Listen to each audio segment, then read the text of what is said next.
There. We are live with the one, the only Ramy El-Batrawi. Ramy, welcome. Thank you. Thank you for getting my name right. So I guess you said it enough times. Most people don't know how to spell my last name or pronounce it.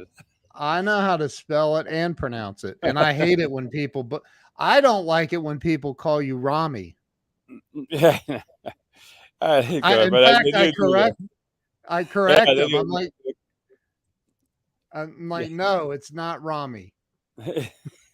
But if you're in the Middle East, it's the right way to say it. Oh, it is? In the Middle East, but we're in America. So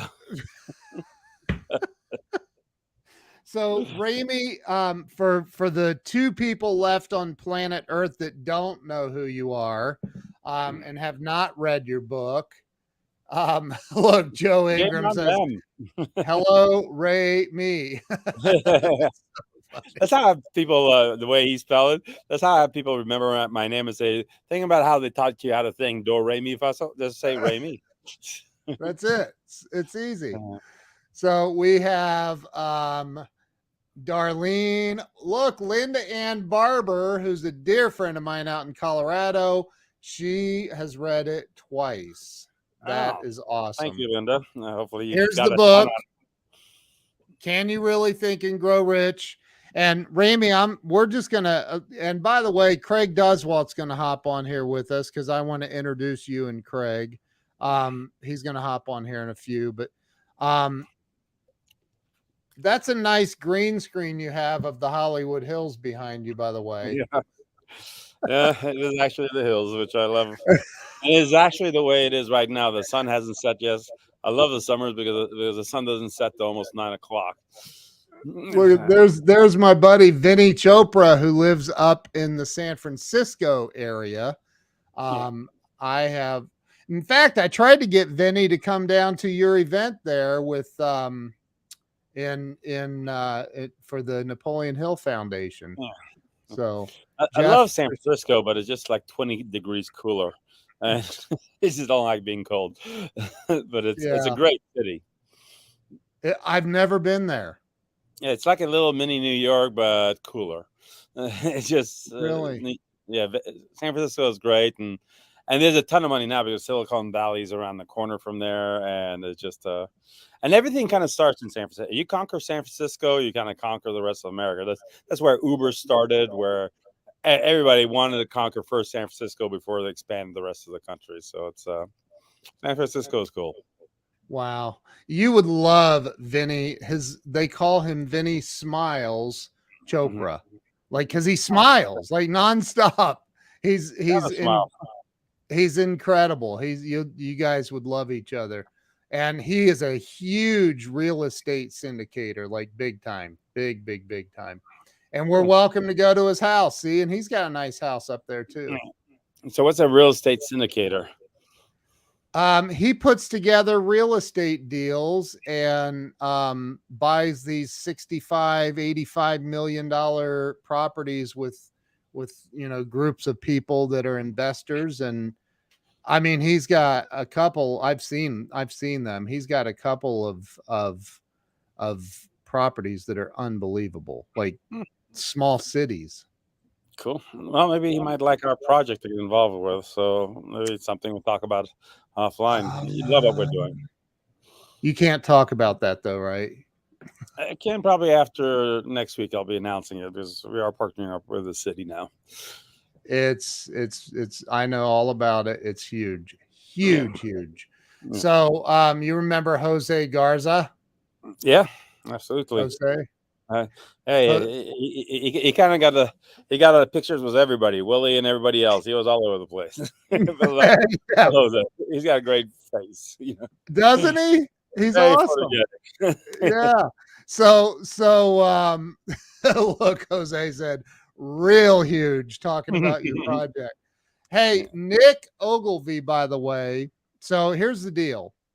Nick Ogilvy was on my show this morning, and I told him about your unbelievable home in the Hollywood Hills. Literally, if you put the cap on that water bottle and threw it somewhat hard over that fence behind you, you would hit Tim Allen's house. Yeah. Like it's right there, right? Yeah. And Stevie Wonder lives up over your right Yeah. shoulder. But I told Nick that I said he owns this really amazing company out of Texas that does turf. They do, and it looks real. It looks like real grass, but it's not. It's unbelievable, dude. And I said, you need to go do Ramey's house, and then he'll blow you up. He'll tell everybody about you. So yeah, what's really big now, it's growing really fast. I know a whole bunch of people have to invest a lot, is these dog parks everywhere. So yes, they're great for dog parks, and because they last and last. So it's really good. look, Joe said, okay, so Joe Ingram drove up from Orange County to meet me when I was there. and so I said, dude, Ramey's not answering his phone. Nobody's answering their dang phones. Let's just drive up to the house. So we drove up to the gate before you get to the gate that gets to your gate. Like, and I'm like, dude, I don't know how to get in this gate, so I guess we just go back to the hotel. So that was. I don't know why I missed you that night. I must have been like, I don't know what time you got in. Look at this. We got Craig Duswalt joining us. Craig, meet Ramey. Hey, Craig, how are you? Craig. I'm great. How are you, sir? Good. I want some of those guitars behind you to. I know. I got a couple of guitars back there. Yeah. Love music. What are you guys doing? We're hanging out and talking. And Craig has written. How many books have you written, Craig? 10. 10 books. So yeah. Craig knows how to get reviews. Here's the thing, like Ramey's book is one of, if not the best book I've ever read on. Yeah, I haven't read it yet, but I've heard amazing things about it. Let me talk about reviews for a second. Yeah. I wrote a book about touring with Guns N' Roses. Sometimes it's not good to get reviews. Yeah. The funny thing is, if I had the time and really did push my book the way I can, like I sold 50 million books for John, kept him number one for 6 years, but I just don't have the time to focus. I'm hoping that it just kind of grows on its own. People see how much it benefits them and everything. It'll just kind of grow. I think there's a snowball effect. Yeah. Once one person starts, reviewing it, and then it just like snowballs, Yeah, it just because I really truly believe it does help a lot of people. If people take it to heart and use its principles, and I took it so much like one step further than even with Think and Grow Rich, because I experienced this, and I had 28 additional principles that I laid out in the book that from real life experience to really get people to get what they really want out of life. So it's like if it's not a roadmap to success, I don't know what is. And that's what I was trying to give people without making it too heavy. So it's an easy read. You can knock it out in a day or two, but you read it over and over. But if you really follow those principles that I've added from mine and what I do from Think and Grow Rich, there's no way you don't make it if you believe it. It just there's no way. I just don't know how. You know what? I have a theory, Ramey. Mm-hmm. You want to hear my theory? Oh, I love your theories. I'm a little nervous right now. My theory is most people don't know what they want. No, it's a big thing. It's not only they don't know what they want, they also, when they do know or they decide what they want, they think too small. They think they're so limited because of what the world tells them they can have. They're stuck to that. So I think that people are just way too polluted by other people's opinion and world opinion and what they have. It's funny you say that, Ramey, because until about 6 months ago, I'm going to say, Ken and I were thinking too small, and I think COVID, for me personally, I understood. I finally, after 16 years of speaking, I finally understand my worth. It took a while, man, and now Ken and I are on some we are just is so excited about our new program, and we're thinking like you have thought for a long time. And I can't wait to read your book. I need to read that book before we do our event. Yes. Sure. Yeah, I hope so. But it's just like I don't know how many guitars you have on that wall right now behind you. 5. See, you could have thought there, if I could just get lucky and get just one guitar, you would have just had one guitar. Yeah. The guitar, that's it. You wouldn't gone beyond like saying, I want to get a collection guitar, get 5 guitars, Yeah. So that's how, basically it's the same thing with everything else. If you're just thinking about one guitar, that's all you're ever going to get. Yeah, and I have like 5 more in the other room. And Right. I got gold platinum records, and I got a lot of crap. Right. But you see, that was a passionate thing for you, right? Yeah. You see, building burning desire, make it a passion. You make things happen. I mean, when you started, I don't know if you thought you were going to get all the memorabilia. No, but you made it a passion, and because you did, you found those things. It came to you. You found opportunities to get those things. Yeah. So this is why I kind of preach the same thing with life and business. Once you make it a burning desire and decide this is what you're going to do and want it just kind of presents itself, and then you just have to take action. You took action and bought them, find ways to get them. So and here's the other thing. I think the hardest thing that people have, and I have this, and I know I have to change my state, a Tony Robbins thing, is getting started. It's like writing a book or doing the first one is always the hardest. But once you do it, you realize, oh, okay, it's not so hard, and then you can do more and more and more and more. So the first one is always the hardest, and I think that's where Think and Grow Rich deals with how to get started and how to have the right mindset.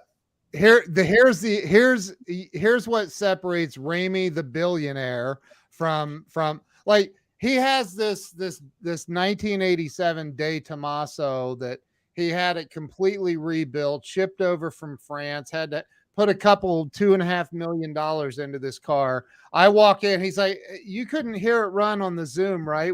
I said, no. And he's like, get in. I'm thinking, get in. And he's like, get in. And so I'm like, he goes, if I can get in there, you can get in there. So I get in, and he goes, now the keys are in it. I'm like, what? He's like, just start it. I'm like, start it. So I'm like, okay. So I all right, I'll do it. So I put it in neutral, and he's like, it's been a month. Keep giving it gas. I'm thinking, oh my God. And I stop. And he goes, what are you doing? Keep going. I go, I don't want to run the battery down. He goes, just keep going. So I'm like, and he's like, oh, you're almost there. 3 feet from gold. Keep going.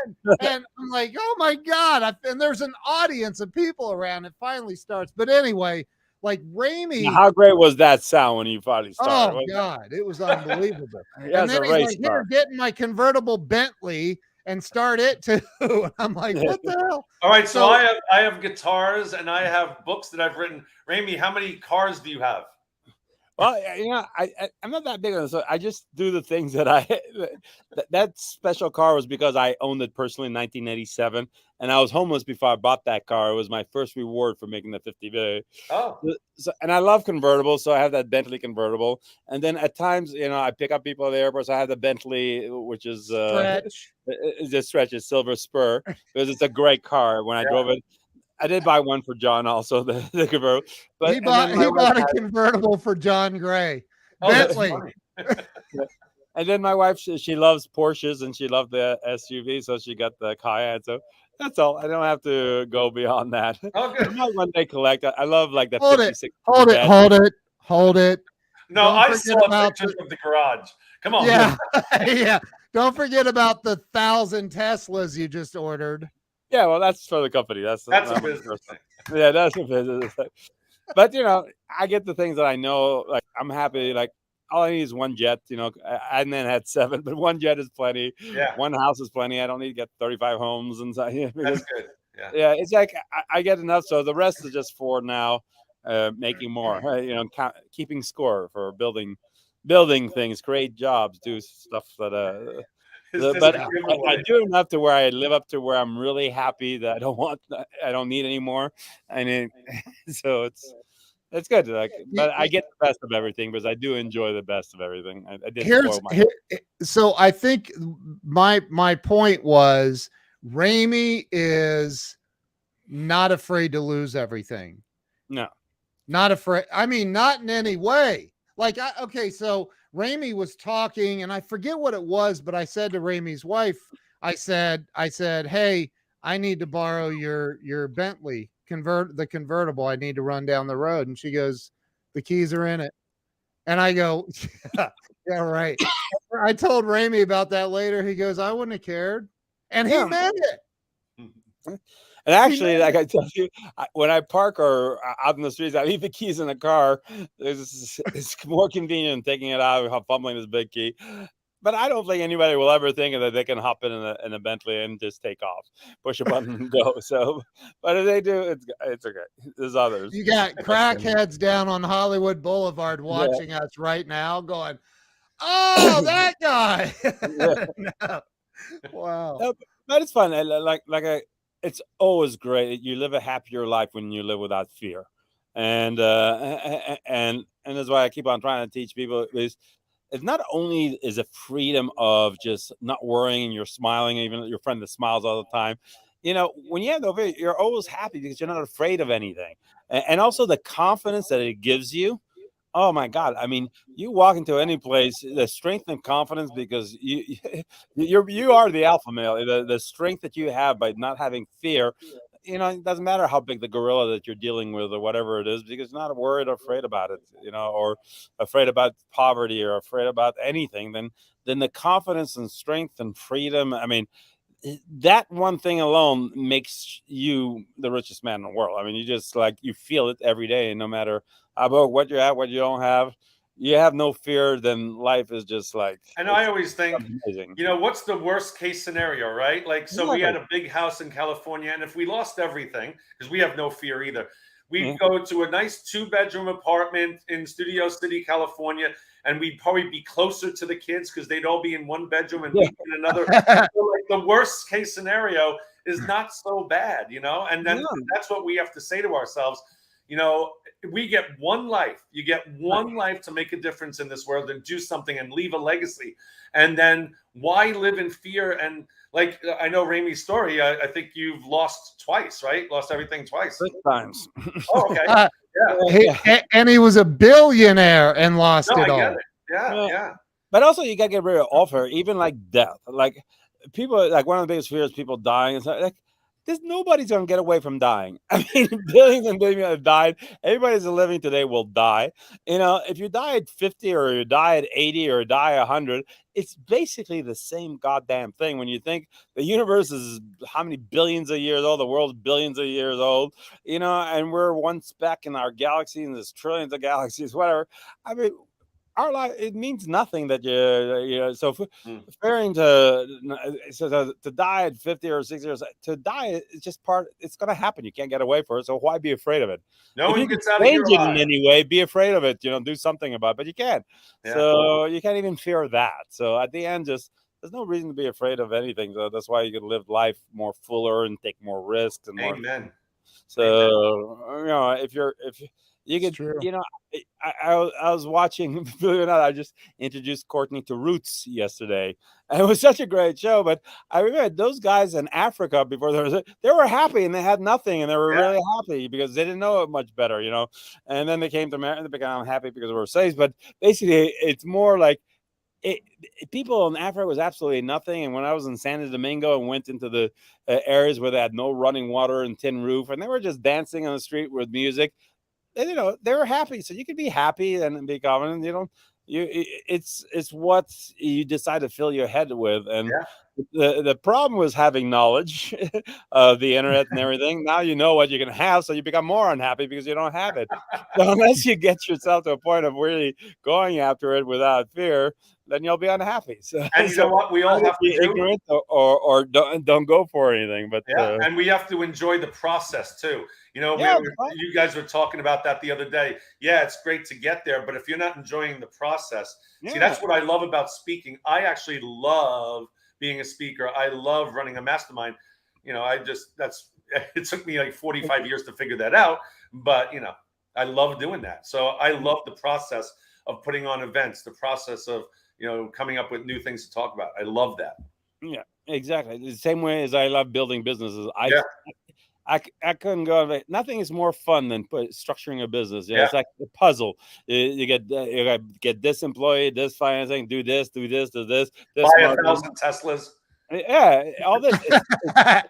The journey of building, and it's so much fun. And that's why a lot of people like me, who was a serial entrepreneur, once I built it and I know it's going to be really successful, I just want to sell and move on to the next thing, to the next challenge. That's great. Because I just like, okay, now I got it.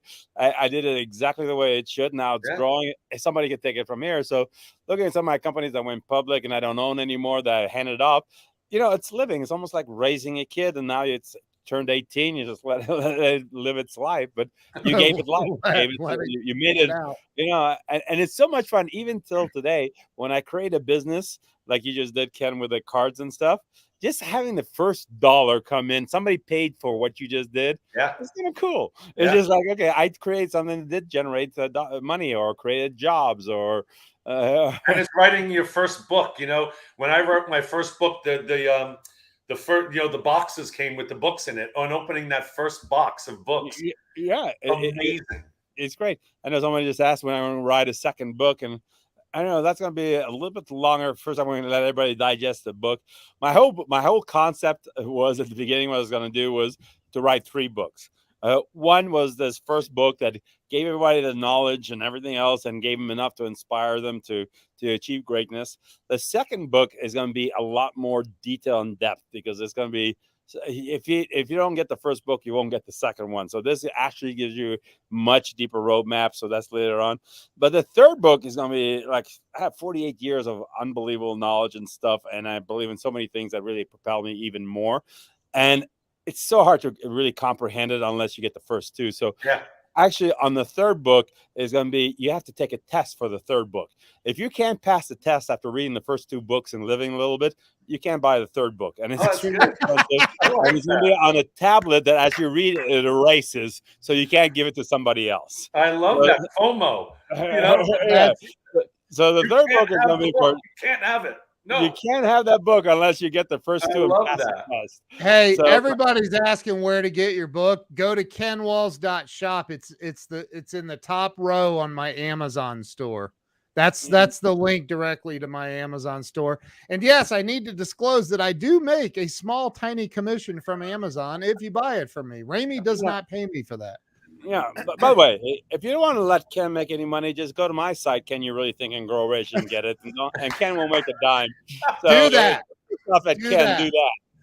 Yes, do that. No, don't go to his site. But do leave a review. But people are too lazy to leave reviews after they buy the book.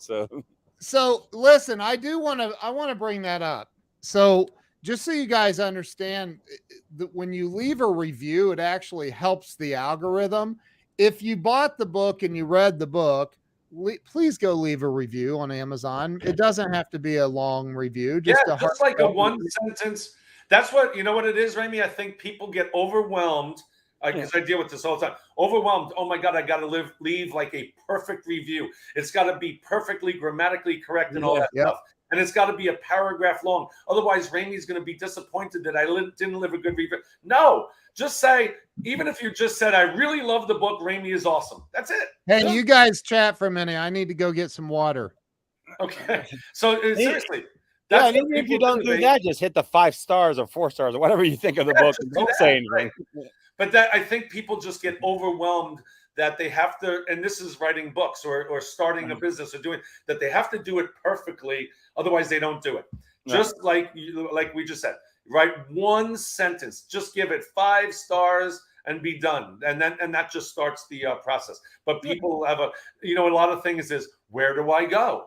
Where do I go to write the review? Do I go to Amazon? Do I go to Ramy's website? Where am I going? We have to, tell people exactly where to go. It is an extra little effort, but it's good to kind of let the world know. But it's true. It does work in the algorithm and people see it. Yeah. And more people say that it's great that more people want to buy the book. And again, you hardly make any money on selling books on Amazon or anything else. But it's just, I do want to get the information out there, because I do want to see people shift the way they think and not be victims in life.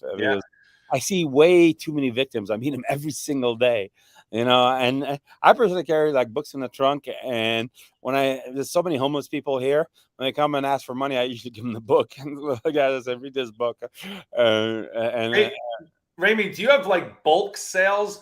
Like, for example, I have an event coming up in October in Los Angeles, like not the thing that Ken and I are doing, a real event with like 250 people. Can I buy like a bulk books and I'll just give everyone in the audience a free book? Yeah, you just And tell me it's in Los Angeles. Ramy, you need to come and speak at that event. Yeah, absolutely. I would love that. If you're back from. Yeah. When is your event? October 13 to 15. No, so it's like after Orlando then. After Orlando, yes, sir. Yeah. I got to see also when that event is for the Napoleon Hill Foundation. They have that committee meeting. I think it's end of October, so I think it'll all fit in. But yeah, if you can get, if you don't have my number or email, I'll get it from Ken. That would be great. Yeah, you can have as many books as you want. I think I had like 25,000 printed, and I can. Yeah, because I would love to give that. Just give it to the audience. I like giving them gifts. Yeah, me too. I love giving. Like when we were at the house here, I think we gave away like 100 books. I had 100 books here. Just gave them away. Hold on. Oh, Ken's leaving. I got the hardback version, and Ramy wrote me a really, really, really nice comment in here. What did I write? I'm not gonna read it. I don't want to embarrass you. No, you won't embarrass me. I forgot what I wrote you. I know I like you a lot, so it must have been. I always write. I write rock on. That's it. That's not my name. No, he wrote to Ken, someone I regard highly and a friend. I truly believe you will succeed in a big way. Oh, awesome! Yeah. So awesome. Okay, Ken has he does this every day. He's getting fed all this information all the time, and you can tell by his personality, how he interviews, how he does that, and that he gets it. That he's going to come up, if it's whatever he's doing right now or something else, but with an idea that'll blow him up, and he'll know what to do with it. He'll be able to handle success. He'll know where to shift, how to think bigger when he gets it. So I'm just dying to see where Ken's going to be 5 years from now, because he'll probably be coming my neighbor right next door, having his own cars or something. No, he's moving to Dallas. He's moving to Dallas. Yeah. Where it is, he'll have his plane parked next to mine, and but Ken has that capability, because not only does he think that way, and he's come through some struggles, but he is exposed to you, me, and everybody he interviews, and he takes it in, and he doesn't sit there. And so actually being in his spot, doing a podcast about this, you're feeding yourself this information all the time. So now it'll become your dominant thought, and it is true. Whatever you think of most of the time, you'll become. And this is making you think of this most of the time. So there's no way that you're going to end up not doing something amazing with your life. So that's why, Ramy, we have, and thank you for your unbelievably kind words and endorsement, and I accept it wholeheartedly. And yes, I will give you a ride on my plane, and I won't charge you gas money for it. But can I tell everybody what you and I talked about Craig and I's event that you? Sure, absolutely. So Craig and I are doing this private mastermind. It's a 12-month deal. I know I'll be able to convince Ramy to pop in once in a while on our monthly meetings. But thank you, Ramy. We already have some unbelievable speakers, including your good friend John Gray, who's just freaking unbelievable. So we have John Gray, Glenn Morshower, James Barber, who's watching right now. James Barber, who was the Phantom of the Opera. We have Lee Steinberg, who the movie Jerry Maguire. He's the real life Jerry Maguire, #1 sports agent in America. We have all these amazing people coming to our private retreat. And now Ramy said he's going to try to get there, and it sounds like he's going to hopefully be able to make it.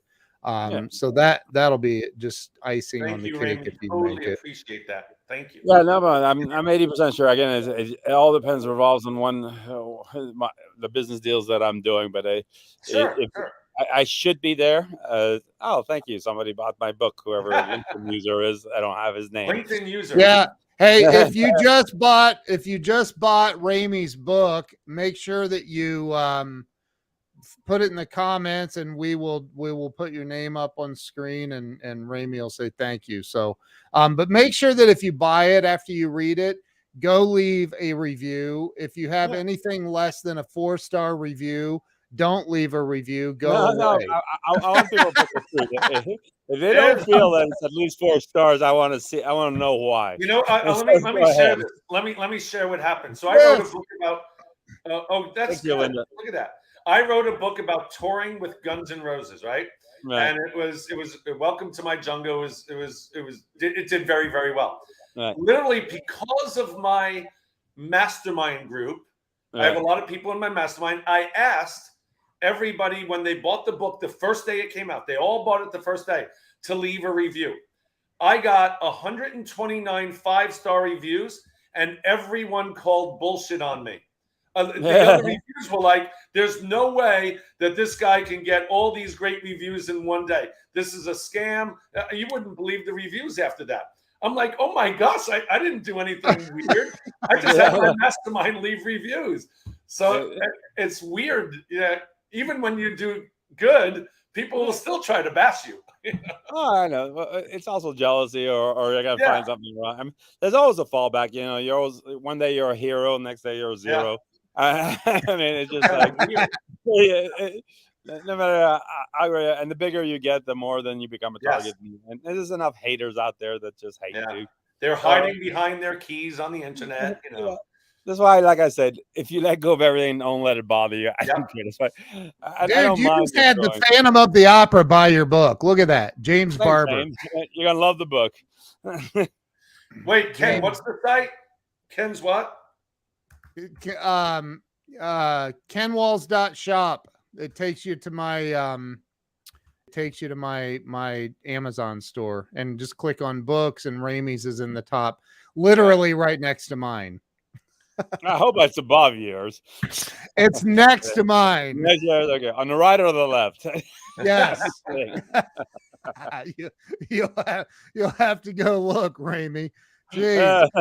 He's like, I said it's after mine, and he's like, what do you mean after yours? It needs to be the first one. Oh my God. It's literally after mine. My book isn't on here. What the hell? Yes, it is. It is? It isn't? It might be way on the bottom or something. It could be. It could be. I think I added yours a long time ago when I first met you. That's all. When is our mastermind? It is October 4th. We check in on the 4th. We rented 2 mansions in Orlando, and we check in on the 4th, and the event starts on the 5th. If you go to turnitupprivatemmm.com, if somebody would type that in the comments, turnitupprivatemmm.com. That's, you can find out all the details. It's $12,500 per person, and that includes the entire year. That's all inclusive of everything at the retreat, food, drinks, everything. Look at James Barber. He is on it. Wow. I know you did it on purpose, Ken. I mean, you did it all the way to Orlando, the farthest spot for me to fly my plane. So it cost me $300,000 just to get you a retreat. Oh no! You can do it in California or in LA. You have the mansions all the way in Florida, the opposite side of where I'm at. I know. But you said you were going to be in the area. That's literally why we did it there. It is true. He did say that. He thought that you were going to be there. The only reason I would be in that area is if I'm on the way to Guyana on the way. But see, here's the thing is, since you have the largest wide body private jet in the world, Ramy, it kind of is in your neighborhood. Yeah, it's true, but the gas costs more. Yeah. Anyway, right. Oh, look, Craig gets a free flight back to his California event. Exactly. Hey, Ramy, I'm going all over. I'm going there, then there. So I honestly, because at Ramey's event, it was Saturday and Sunday, the Napoleon Hill Foundation, he had Don Green there, who's the CEO of the Napoleon Hill Foundation, who endorses the crap out of Ramey's book, by the way. When the Napoleon Hill Foundation endorses your book, like, you're doing something right.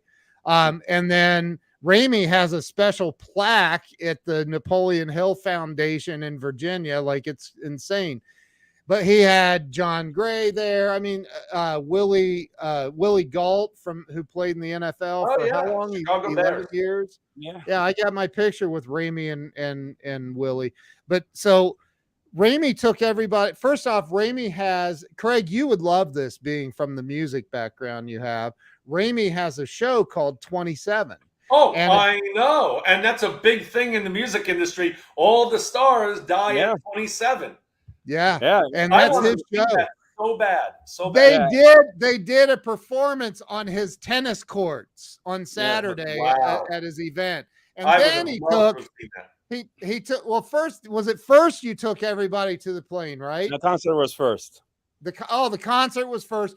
Then you took everybody to his plane, and let everybody tour his plane. And I saw people laying in the bedroom in his plane. Yeah. He's got a master bedroom with a king mattress in it. It's crazy. Like a kitchen, and a shower, it's unbelievable. So, again, I wanted to inspire people to see what's possible from F1. You can get that. And I really actually had people come out and cry and then realize that this is a possible way of living, to have things like that. So it was cool. So I love it. Like, I'm sure we touched enough people that made it all worthwhile that weekend. I hear so many people, and I've seen like so many people post things on Facebook and they tag me on it. So people did really enjoy that, which is really, really great. I mean, all of it was done for the foundation. The foundation raised, really good amount of money from those auctions and stuff.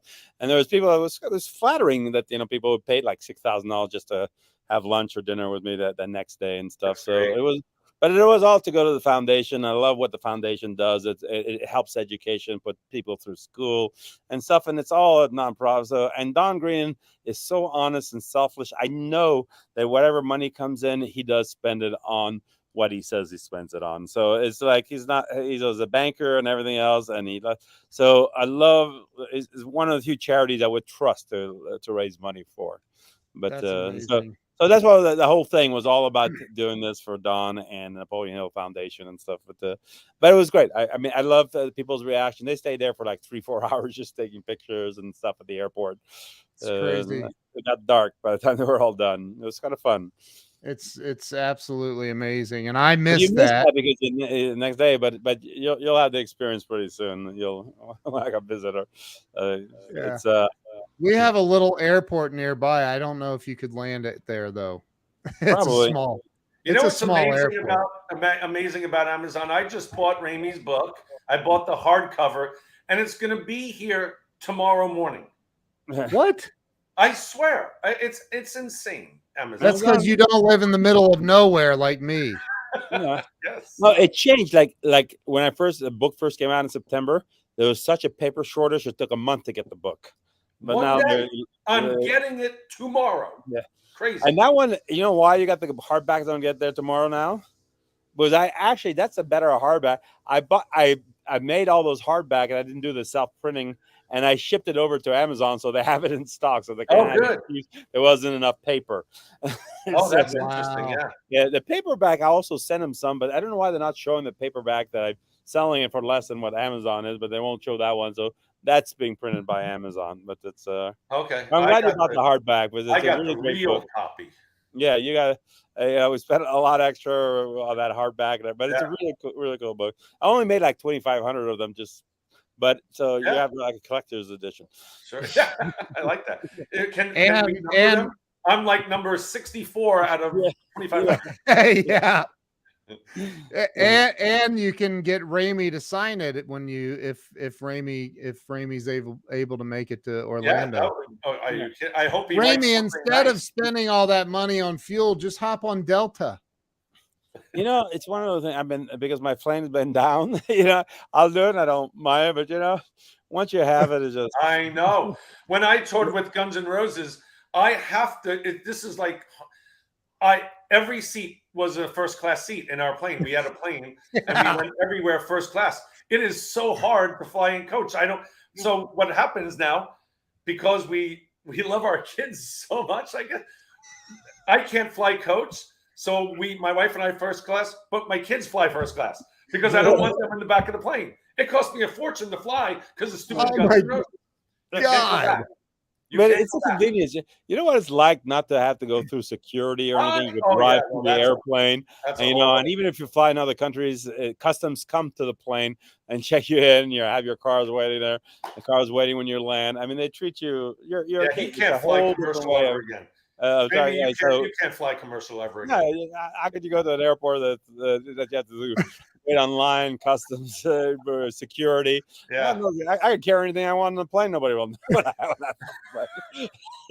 Are you allowed to walk onto your own plane and say bomb? Yeah, I could do it. I even stand up and don't wear seatbelts and use cell phones. So it's just like that's awesome. When I was with GNR, they let me, seriously, I think I told Ken the other day, because we had the big bar area in the middle of the plane, and so everyone drank. They let me go into the cockpit, and at 36,000 feet, I sat in the captain's seat. Now, I'm sure it was on automatic pilot, but I have a picture of me flying a 737 jet. That's what's great. Like my pilot will let anybody go sit in the seat or whatever, and then take off. Wow. It's a blast. It's just a different way. I got that with Khashoggi when I first got there. I was so amazed when I first got on this plane and said, I definitely have to get one. But again, the plane is not only for the convenience and the pleasure of the way you travel, but for me, because I've learned how to make it a business tool, that plane will generate so much money just in the deals that I close all across the world by having it. So it is. So I don't look at it as just a throwing away money. It is actually a business tool. One deal I do in Guyana, one deal I do anywhere, pays me $100-200 million commission, pays for the plane for the rest of its flight. So it's definitely, you got to look at everything as a business. That's awesome. Myself. Love that mentality, man. Love it. And Ramy, are you and to answer James, yes, I won a trip on Grant's jet.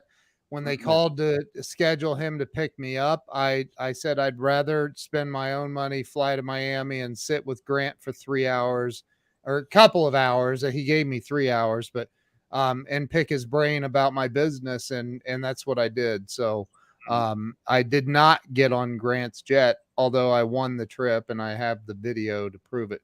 But Ramy, are you allowed to talk about the thing in Guyana or not? Not yet. Yeah, I mean, everyone knows that. I mean, basically, English Guyana, which nobody ever heard of until a few years ago, is a little country. It's the only English-speaking country in the north, in South America, and it's just next to Venezuela, and it's residents 750,000 people. It's got the greatest rainforest. Most of it is rainforest. But a few years ago, they discovered the third largest oil reserve in the world. And now it's become one of the richest countries in the world. They'll make $100 billion a year just in the revenue. So all of a sudden, they just have it's a fourth world country that has a whole bunch of infrastructure that needs to be built. And that's what I did with Khashoggi in a lot of parts of Africa and stuff, and Saudi and things like that. So now I'm going to be working with the president over there to build everything from airports to roads to hospitals to deep water canals. So they need all this, and they have the money, and the whole world is now descending on them. But to say I don't mind the competition, because I know exactly how to that's great deal with that and go in there. Because if you think about it, for the next 5 years, they're going to have $500 billion, and what you could borrow off that, and what you could build a whole country. And the president is very smart. He's even had a Facebook, and he knows what to do and how to spend and build this country up.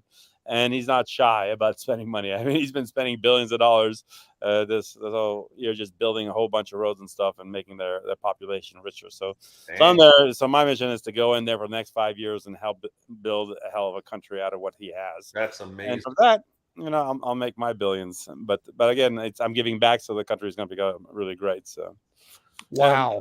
Love that. Yeah. So I'm doing other things too in poorer countries. Like I'll be going to for Africa and Ethiopia. I'm going to build a $1 billion desalination plant because they have no water over there. Yeah. So there's different. So I'll be doing that's what Khashoggi did. Just travel the world, made deals, and became the richest man in the world. So that's my end goal. I'm going to replace what he did. So amazing. Yeah. Sorry, Hunter I just Biden. saw that. I just saw that too. Yeah. Are you laughing at me, Ken? No, somebody said Hunter Biden is booking a trip there now. So here's what's amazing to me about you, Ramy, and just hanging out with you, and I mean, literally, I was hanging out with you while you're talking to people about kind of the Shark Tank situation when you were talking about whether you might invest in their company or not, and you think on a way different level, like way different level. And you don't think about like, hey, how can I go help the homeless guy down the street, which I'm sure you do. I know you do, because you go hang out, you walk through the homeless areas quite often, you told me. But you're like, hey, how can I go help build the infrastructure of a country? Like, who thinks? And oh, by the way, yeah, that's right, I was homeless, but who cares? I can help. Like, you think on a huge level. But even when they're homeless, I'm not thinking of helping one or two. I want to help them all. So I'm actually, what I'm going to get back and what I will build in the next 5 years, you'll see it start, is I'm going to take and build a whole city that fits 500,000 people and bring all the homeless there, re-educate them, and do everything. So I'll take all the homeless from everywhere around the country, and all the governments and everybody wants to move them, and they'll help transport them there. And we'll have people give their time, like doctors who will give like a week every other month just to fly in there to be there. So it'll be a really charitable thing. But that's the way to really help the homeless, build a whole city, create jobs from that city, but re-educate them, give them homes, build up their confidence, and then send them back out in the world, and be that way. But a little bit here and there is good. But there's about 300,000 homeless people in America. So that's why I was thinking a city of about 400,000 takes care of America. So it's Wow. it'll be an interesting project, nice way to give back. And once I start it, it'll be the thing that I'll give back. That's what and if I know you can't talk about the other project. I mean, you have so many. But the one that we were just talking about a minute ago is freaking unbelievable. I mean, absolutely mind-blowingly unbelievable what you're talking about, man. It's crazy. Yeah, and I have one that I've been looking at for the last 20 years, and I know it's $1 trillion project. I'll make $1 trillion doing this. It'll be the most valuable company in the world. Wow. And I was introduced to it 20 years ago, and I almost did it, but then I had to go through my whole hell with the government and everything else. But it is something that I saw it, and I knew it was going to be huge, and I could tell you about it. But because he was making more money building it for the U.S. government, that the government was paying him $75,000 a unit instead of $200 for the commercial use, that they focused so much on the government that the government now is on the board of this company and everything else. So the U.S. government is now taking advantage of this technology when this could be $1 trillion for everybody else. If you really, just the way the government had GPS, and now they released it to the world, and now how you can live without GPS today and stuff. But I'll tell you, this is the most brilliant idea, and this inventor, I have to give him kudos, Woody. Imagine this, and think about how big this company will be. He's the one who invented the earphone. He invented the cassette recorder. He has 56 inventions. Wow. But this one is the ultimate invention, and I am going to buy up all the patents and work with him and build this thing up. But he learned, and you could Google him. He learned how to focus sound. He invented how to focus sound. So he could focus sound as thin as a laser beam. So like if you're in bed and you want to watch TV and your wife is asleep, you could focus the sound to where you only hear it and she doesn't hear it. You could put it in every single television set, every car, above each seat. You could hear a different channel if you want. You could focus it like in a computer, it'll just beam the sound right to you. Nobody else hears it around you. Put it in every ATM. It's the most brilliant invention that could be in every single electronic, everything. It's the most amazing thing. It's just the way he figured it out, and the sound is created in your ear, so it doesn't matter how far you are. That sound, and you could have true stereo where one thing plays in one ear while something else plays in the other ear. Wow. But because he showed it to the military and he could create sound levels that cripples you, that military actually uses it on their ships now. So if they go on a ship, they focus that sound and everybody is doubled over because of the pain from the sound. They don't have to fire a shot.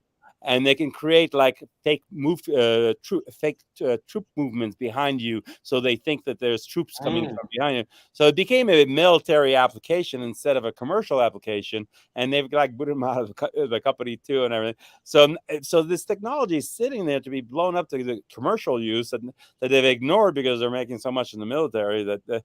So I don't know why I just it, but it's something I've been thinking about. But I've decided I'm going to go after it. Because I think it's a huge company. It could be in every television ever created, every car, every airplane, everything, every phone. You can put it in the phone and you can talk on speaker. Don't have to put an earset, and you're the only one who can hear. So it's really, and you can make it as wide as you want, as thin as you want. It's just you can cover the whole couch or just focus on one person. My gosh, it's the coolest fucking technology, and it's been around and it's just been buried by the government. But I think I'm gonna take it and commercialize it. Yeah. Anyway, I don't know. I just told the world something I should have thought about. Somebody else is gonna go grab it before us. But it is definitely would be the next $1 trillion company coming out. It's there's nothing. That's like you started so Ramy, and I mean some of this is in the book, but like you saw that Uber drivers and Lyft drivers weren't able to get cars. Maybe some of them had bad credit and all of the things. So tell everybody what you did about that. Yeah, I just started buying cars and renting them to subprime guys to drive for Uber and Lyft. But as soon as they drove for Uber and Lyft, they were making enough money, but it gave them jobs. So most of our drivers came from like Compton and stuff, so you know what that's like. If everybody knows California, but it was cool because they got brand new cars and then they were able to get a job. So I created a job and a car, and then Uber won because they didn't have enough drivers. They were recruiting so many drivers, and Lyft won also. So again, like in my book, I say you got to create a business that's win-win for everybody, or you just don't do it at all. So this was a win for Uber, win for the public, win for the drivers, and create jobs. So that company did really well, and then that went public. So it's Charles Coachman said it's about time Ramy does something big. When you get to the point where you think like I do, it just feels like a waste of time when you do something small. It's just like you only have so much time in your life, and I get a million ideas every night. If I did everything I thought about, it just be like I wouldn't have time. It's just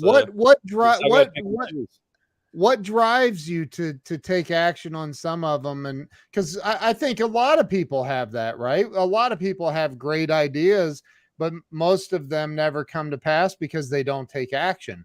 What drives you? What are the factors that help you determine like, okay, this one I'm taking action on? Like EV mobility, you have that with all the Teslas all over the freaking world or US, and like what drives you?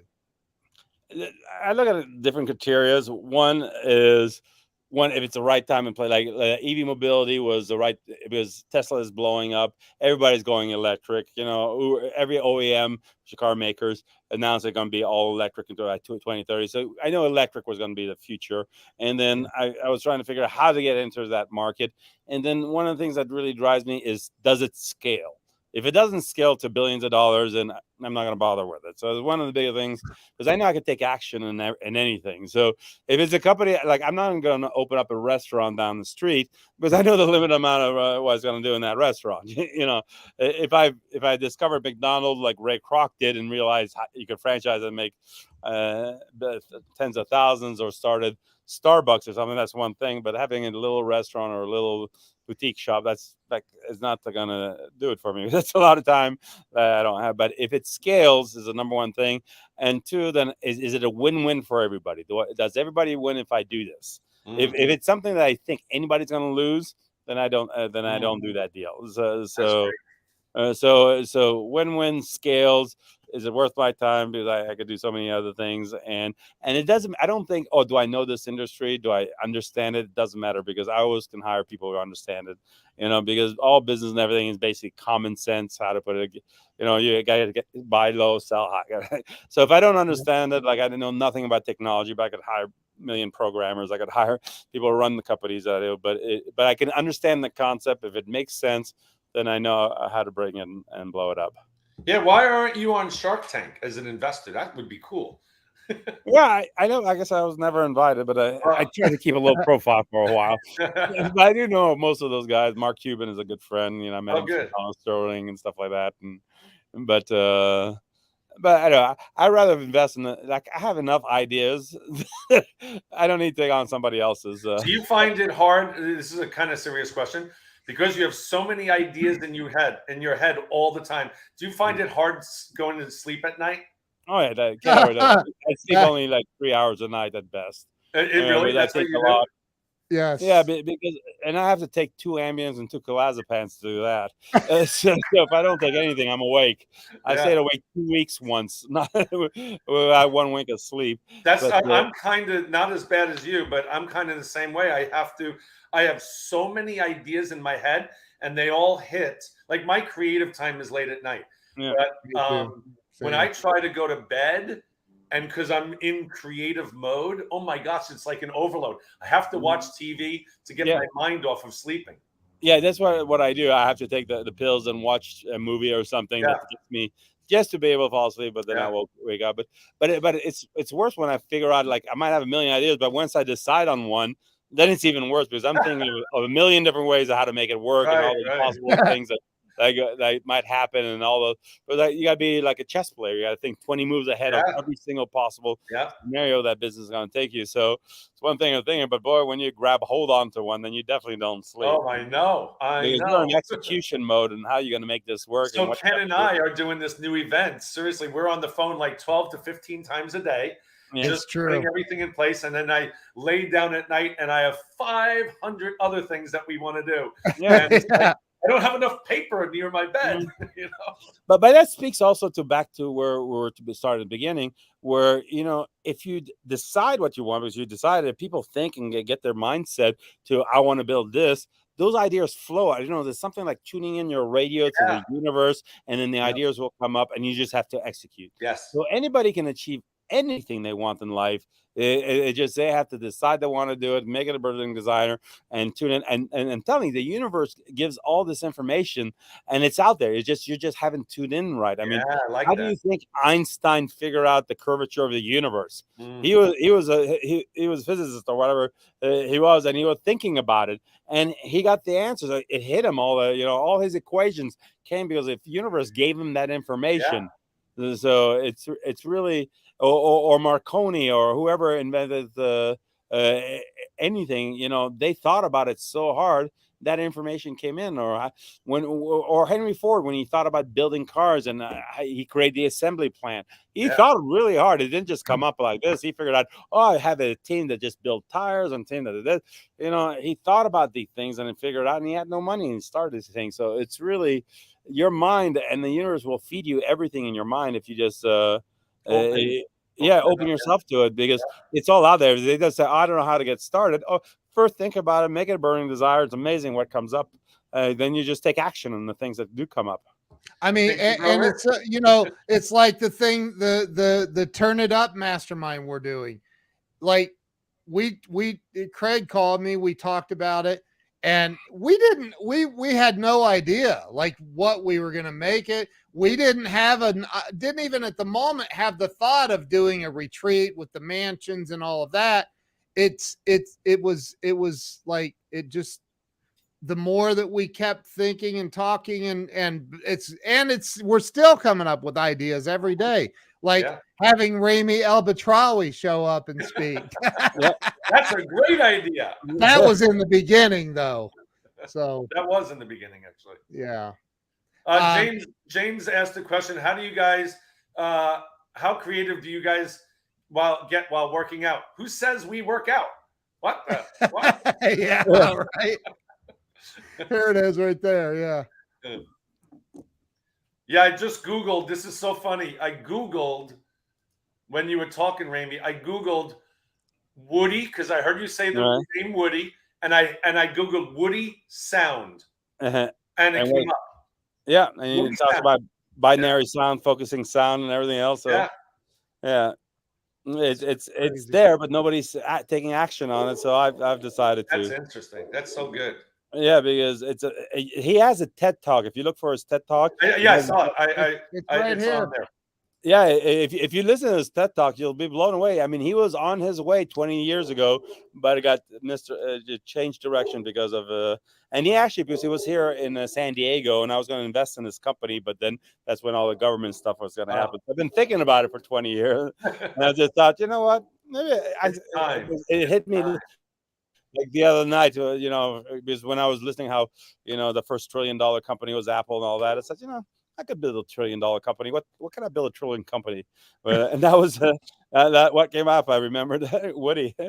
So now I know where he's at now. I know how to reach him. I know how to go after it. So that's so good. That's worth the effort because it's something else about Ramy and Craig. You'll learn this when you read the book, but I'll have him give you the kind of the preview of it. When Ramy had built, he built a lot when he was working with Adnan Khashoggi, right? Did I get it? Adnan Khashoggi. Right. Yeah, I got it. So Ramy at 32 or 33 became a billionaire, and then 9/11 happened, and a lot of other craziness happened, and then the U.S. government literally came after him, and all kinds of craziness, and it's all in the book, and you need to read this book. It's unbelievable. But Ramy was trying to take it public, one of his companies public, and the SEC sent him a letter finally after all these hoops he had to jump through, saying you're approved, you can do it. And then what was it, like the next day or 2 weeks or something? It was NASDAQ. Yeah, 3 days later they rescinded the letter. Yeah, they rescinded the letter. So Ramy said it pissed him off so bad. Can I show him? Yeah, I never sent it to him, but I cooled down after a few days. So Ramy like Abraham Lincoln, write it and don't send it. Yeah. Ramy got so pissed off that he thought, how can I best tell them what they can do with that dumbass letter that they sent me? So he printed up not one, not two, but an entire case of toilet paper with the letter printed on it, and he was going to send it to everybody at the SEC. Oh my God, that's brilliant. This is what you can do with your letter. Oh my God. That is so awesome. Is that awesome? Oh my God. No, I was going to send it to him too, but my attorneys convinced me not to do it, but I might need them one day or something. Right. Never burn a bridge, right? I know. Now I got to think 20 moves ahead. I said, okay. I said, maybe one day I'll send it. But that is so it's good. sitting in my closet. So he shows me this. We're standing in his office out of his house, and he tells the story, and there's a couple other people standing there. And he shows me this roll of toilet paper, and I go, I got to have that. You know that, right? Wait, seriously. How many rolls do you have of that? I have about 1,000 rolls. Oh, you do? Yeah. I want one. You got it. I so want one. I just think that is so brilliant. Yeah. Is that awesome? I used it and wiped my ass with it a few times at the beginning. Oh, that is great. I do these, Ramy. I do these outside the box marketing ideas. I somehow I'm going to incorporate that in my talk. That was it. I found people. I googled who made toilet papers and what cost of toilet. Oh, this is that made. Oh, that is brilliant. I've never seen that. Craig, share your envelope idea with Ramy. Oh, okay. Craig came up with this It's brilliant. It's brilliant. And I'm listening. I'll be right back. Okay. Tell him. So I hate cold calling, as most people hate cold calling for their business. So what I do is I have regular business number 10 white envelopes, and I put, like, if I want someone to sponsor my event or come to my event or something, or I just want to get in touch with them, I write their address, on the back of the envelope, and then my return address. And under my return address, I put my telephone number. Right. And I lick the envelope and I mail it to them. And they open it and nothing's in the envelope. Right. So they're like so curious of what I forgot to send. They're looking at the envelope and they're like, oh, good. He put his return address and his telephone number. So they call me up and say, hey, Craig, this is John Smith. And I just got an empty envelope from you. And I was just wondering what was inside. Very smart. Nothing was inside. I just wanted you to call me because I have this great event coming up. And one of two things happen. Either they get mad and I'm like, dude, you called me. Yeah, it doesn't matter. Or two, they go, wow, that's really good. And then, they're a client. So I have like 250 of these type of ideas that I teach in my seminars. But that's one of my favorite ones. No, that's a really great idea. But speaking about it, you know how you could send your mail for free? How? Oh, junk mail. Put it in the junk mail envelopes. No, this is better yet. What? You don't even have to buy any stamps or anything. So you put your return address as your address, but where you want it to go as your return address. So they'll return the mail. Oh, that's to the so return good. Address because there's no stamp, so you just got your envelope for free. I tested it out, and it does work. I like that. I like that. Yeah. So man, I need to have lunch with you one day. That is my God. Not as good as marketing, but you can get free mail that way. Yeah. Oh my God. So but I have to tell you how big, which remind me, is how big Adnan was. Because somebody wanted to find him, and I saw it personally because nobody had his address and everything else. And somebody put Adnan Khashoggi, the world, and believe it or not, that letter found him in Saudi Arabia. Oh my God! How did they put Adnan Khashoggi, the world? That's how big he was in the 70s and 80s. Wow! Oh my God! Wow! Wait till you read this book, Craig. It's going to blow your mind. And I'm getting it tomorrow morning. Did I mention that? Yeah. You did. Yeah. Amazon's boxing it up right now as we speak. The good thing is you'll get a lot of it, but you understand it, so you'll get the depth of it, and it's really something you read over and over, and you'll get something Think new. and Grow Rich a few times too. Yeah, you see, I read it 100 times, so I wanted to model it like Think and Grow Rich, because he wrote first his success 12-volume thing that nobody wanted to read 12 volumes, so he condensed it all to one book. Then everybody bought Think and Grow Rich. So, but the thing about Think and Grow Rich I loved is that every word was gold, and every time you read it, you picked up something new. Different times in your life, something else was different. You picked up something new. Yeah. So I did the same thing with this book. I took a year writing this book with this English professor and stuff because I dropped out of high school. My grammar's for shit. But well, that makes you a better writer then. Right, but we collaborate in there. But I made sure every word meant something because there was too much information. So it's only 177 pages with pictures, but I'll tell you, it's you can get through it in a night, but then when you reread it, you'll get something new that'll just change your life. So it's really, what I teach people. There's one of the pictures in there. That's his wife. Oh, nice. Yeah, like very nice. Yeah, she's beautiful. The whole thing about shorter books.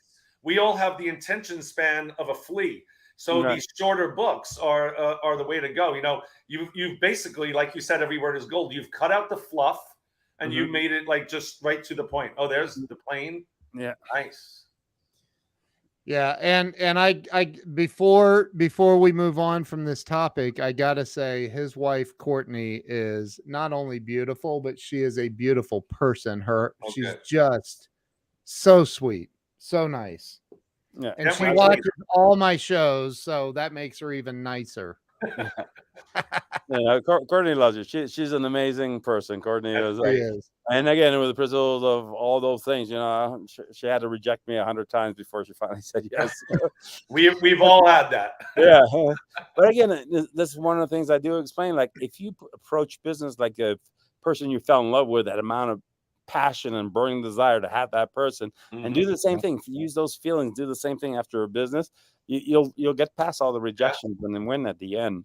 There's no reason why everybody can't win. It's just you just have to decide they can, and I like that one meme somebody said. It says, if you think you can, you're right. If you think you can't, you're right also. You're right. Yeah. Yeah, so I was Yeah. like, yeah, I so love It's that. true. really, It's true. it's all the way. Everything is just the way you think. I mean, it's just, people could be in my position, or all these homeless people or stuff.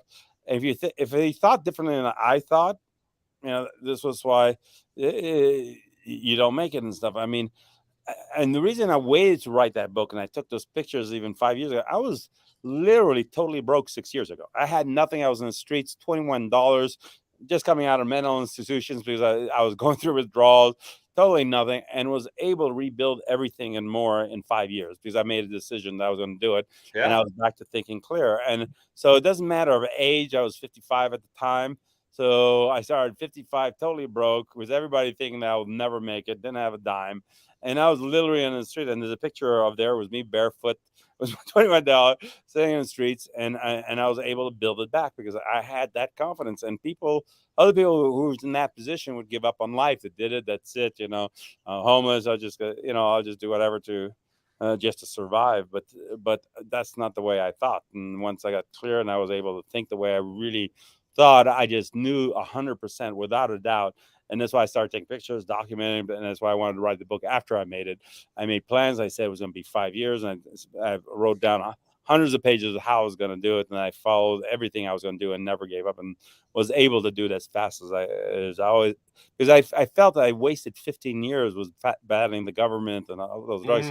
So I wasted my most productive years, 40 to 55, and I said, well, I better make up for lost time. I'm making now the productive years, which is Awesome. which is now nothing to me. Nothing.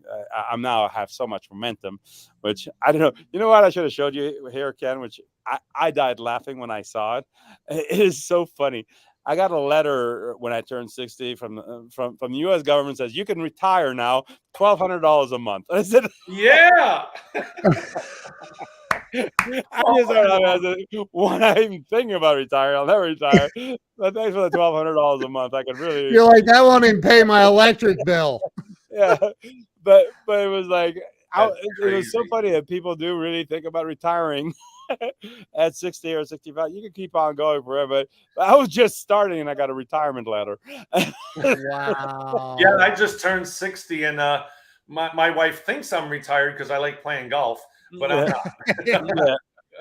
Yeah, I don't think I'll ever retire. I'm going to work till the day I die. Why not? But it's just like, what else is there to do? And you get older faster. If you don't think, you start atrophy, and the average person dies if not that much longer after they retire. So, I mean, I look at Carl Icahn. I mean, he's 85 something. He's still a corporator and works his ass off, and he enjoys it. And he told me he'd never retire. What he's going to do? Lay on the beach and stuff like that? I mean, he enjoys it. Right. Do you know who Carl Icahn is, Craig? No.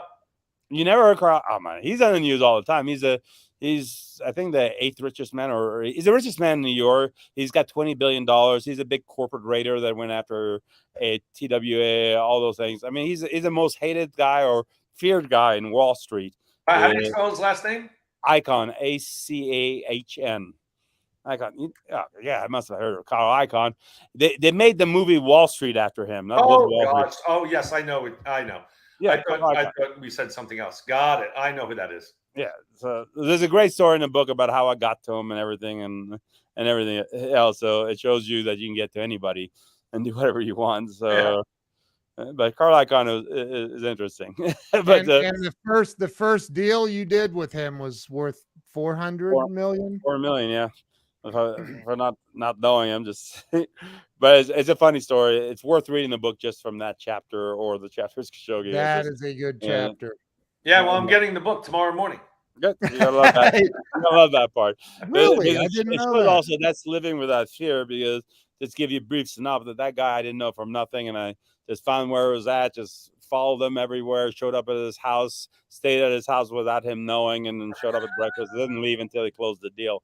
But he threatened to call the cops on Ramy, and Ramy's like, "You're not going to call the cops." Yeah, I have your copy. Yeah, and this was one of the most powerful men in the country. Yeah, that is crazy. I can't wait. But you can't be intimidated. You can't worry about anything. You're as great as anybody else. That's right. They're regular people. They're just people. They're just people. Yeah. And you're just like in part of Think and Grow Rich when they talk about, and I took a lot out of it. That little black girl in that book that went after her mother's boss, and he wouldn't pay her the 50 cents for doing that laundry, and she went to that guy with total confidence, says, Yeah. "Mama wants and needs that 50 cents. You better give her whatever." And he was stunned, and he gave her the 50 cents and walked away. So it doesn't matter who you are, what you are. It's how you present yourself and the That's attitude right. you have, because you'll break anybody down. Like, I never get into a physical fight, but boy, I've been in situations. But because of my attitude, everybody backs down. Good. It's just the way you carry yourself. That's People right. don't know, you're the alpha. They'll back away. It's just they'll follow you too, and that's how you build leadership too. It's just people want to follow people with confidence and stuff, or what they show. And the reason, I mean, I do this a lot, and you can Google this yourself. Google a picture of Martin Luther King and Google a picture of Jesse Jackson. Look at the two, and it both was a Rainbow Coalition, and you'll see Martin Luther King you would follow to the end of the earth, because his attitude, his look, even his resting pictures, you want to follow him. But you Google pictures and look at the pictures of Jesse Jackson, you wouldn't follow him to across the street. I mean, that's why he did nothing after he took over, because he didn't earn that position. Yeah. Martin Luther King died. He gave it to Martin Luther King. Believed in what he was doing. He was a true leader, and he earned that position of leadership. And people followed him. They showed up. 300,000 people showed up in Washington without any phone, internet, and he brought presents and stuff. But if you that's just a perfect example. If you look at those two difference, what they both achieved in life and what they're going to be remembered about, and that's the attitude. It's the way you carry yourself. And again, not to bring a negative example, but he is a negative example, but he achieved great things. He almost took over the world. Is Hitler. If you took a picture of Hitler, and I don't condone anything he did, and it was wrong, and he killed so many people, but the reason why the whole German population followed him and did anything he wanted, look at his pictures and how he spoke, and they would have followed him to anything and do anything for him. And he came close. He was the closest to ever come to conquer the whole world. That's But crazy. yeah, he was a negative man, and the world, good will triumph at the end. But it's that kind of power of attitude that you have that brings that leadership quality that get people to follow. So it's just, and you could see it in their face, and you don't know why you're following them, but the magnetism, the strength is what people want. People are followers. They don't know, they're lost. Why do you think cults come around and people are following religion and Jesus? They're looking for something because they don't know themselves. They're lost. They want to be led, and they want to be guided. And if they find somebody that is strong, then you have it, and you can become a true leader. And this is why, but it works in life too. That's why you can build great businesses, do things, and people will give you money, do whatever you want if you show total confidence. But if you're a weak man and you show that weakness, they could sense it like a dog. They'll sense it weak, that you don't have your shit together. And so that's why I could raise all the money I want, because the way I approach people when I raise money for deals, people want to be part of what I'm doing. They don't know why, but they just want to be part of it. Well, and a lot of people come from desperation. This is it. This is my last chance. If I don't get this, then I'm done. And you're dead. People will see right through it. And that's why that's another thing about living without fear. When you get rid of the fear, when you do approach it, like you think when I 5-6 years ago, when I was done with being homeless off those drugs, I didn't have a dime. But do you think I approached people like, help me, this is my last chance to come back? No, I went like I was already a billionaire, and and I had people invest in me, and that's how I rebuilt everything, because they saw I got back to the leadership quality, and people want to be part of whatever I was going to do. It's and I was totally broke, so you don't have to have it. I was in the streets, and I had people following me and giving up what they were going to do just to be part of it. They sacrificed everything they had to be part of what I was doing, because they believed in what and those were strangers, because all the people I had in the past, they abandoned me when I was broke. They thought, oh, he's a failure, he was done. So I had to start all over from scratch. I bet they're kicking themselves now.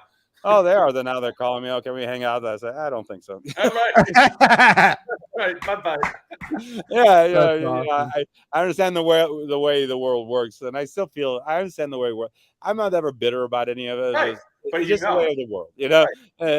So all of this was like literally when I was like died in the book, it showed, and I was dead for 20 minutes, and I was in a hospital. As many people as I helped, and the thousands of people, and they traveled with me in the airplane. You know, there's only 2 people that ever showed up in that hospital. That was my present wife and Willie Galt.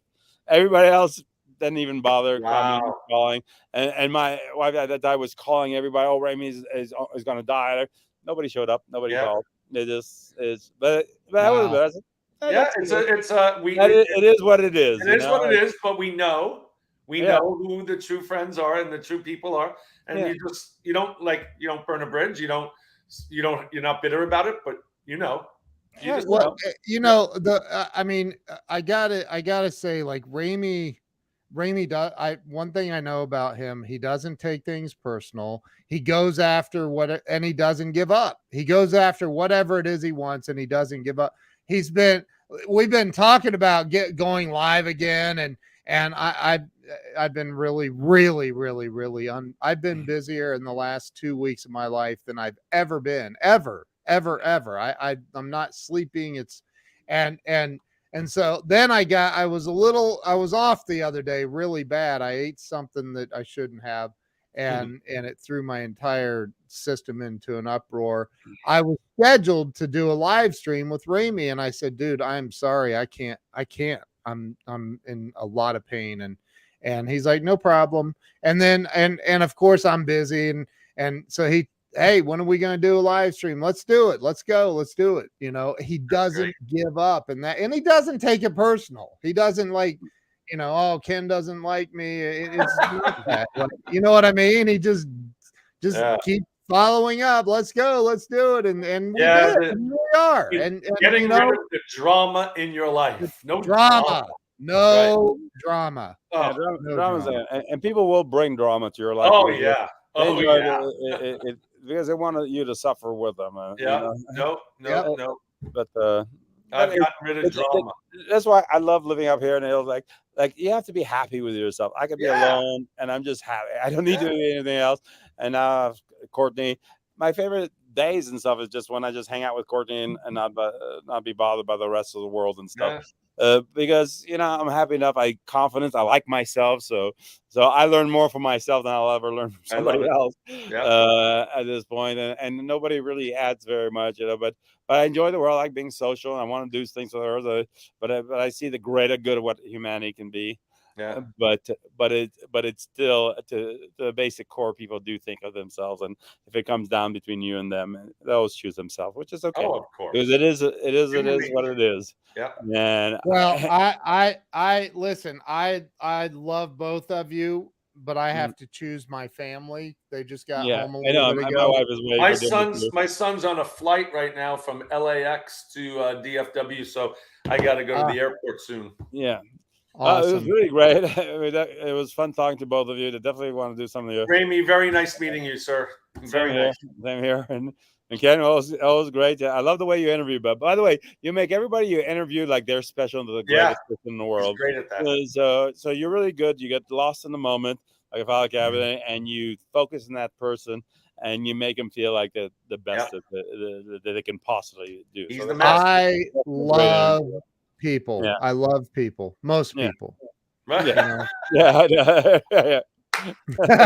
But it reflects it, the way you treat people, the way you talk to them. I don't care how small your person you interview or how big, you treat them exactly the same. Absolutely. And that's right, because I'm the same way. I treat the valet the same as I treat Absolutely Saudi Arabia. You better be nice to the people on the way up, because you're going to meet the same people on the way down. That's right. And you've met the Prince of Saudi Arabia, right? Yeah, I met all the king. Yeah, no big deal. Again, we choose that world. That was just the world I was in, which the world I'll be in again pretty soon. Yeah. Wow. So, all right. Well, Ken, go be with your family. Me too. All right. Yeah. Once again, all right. meeting you, sir. Pleasure. Hey, thank you to everybody watching. And Nick, thank you. I appreciate your kind words. Thank you to everybody watching. And if you shared this out, thank you. If you did not share it out, I heard what you said last time. You're right. Don't watch again. And everyone come to Orlando. I'd love to see everybody on this call in Orlando. I think that would be awesome. I know it's going to be a special weekend. And if you guys haven't ever heard John Gray speak, and I know you did an interview, it's worth it alone just to get there and see John. I spend so much time. He is connected to the universe like nobody else. And in that event, he'll speak differently. Like I've heard him do 100 different talks, and everyone is different because he connects and understands what's in the room, what he needs to accomplish, and he could go on for all days and days. And the wisdom and knowledge he brings and how he touches people, it'll blow you away. I mean, I'm excited. I'm excited. I mean, Corey's going to be there. Jose's going to be there. Yeah, when he at his height, we booked Carnegie Hall. He sold out Carnegie Hall. Wow. You know, and he's doing it because he does love Ken, and he spent some time with him at the house here. So he wouldn't fly or do things. And he's doing it for Ken, and it's a special thing to see him, and he's gonna be he's amazing. So you'll enjoy it, and with everybody else too. I'm just and you, hopefully you. Yeah, if I'm not in Guyana, I'll be there. Sounds great. If he's not off saving the world. Ramy, thank you, man. I appreciate you. Craig, I appreciate you. This is awesome. Guys. And everybody go get a copy of this book. If your life sucks, get a copy of this book. If your life doesn't suck, get a copy of this book. This book will make your life suck less. And everybody knows somebody who is always complaining about their problems. It's always complaining about this or that or whatever. Get them the copy of this book and give it to them. The next time they complain, hand them that book and say, read that and don't ever complain to me again. Yeah. I love it. That's all I'm saying. Like, if you're not going to take action to change your life, stop bitching. Yeah. Mic drop. I'm sorry. Anyway, don't leave, guys. Don't leave. I'm going to end the live stream. Don't leave. I know you got to go to the airport. See you guys. Have a great night. Bye.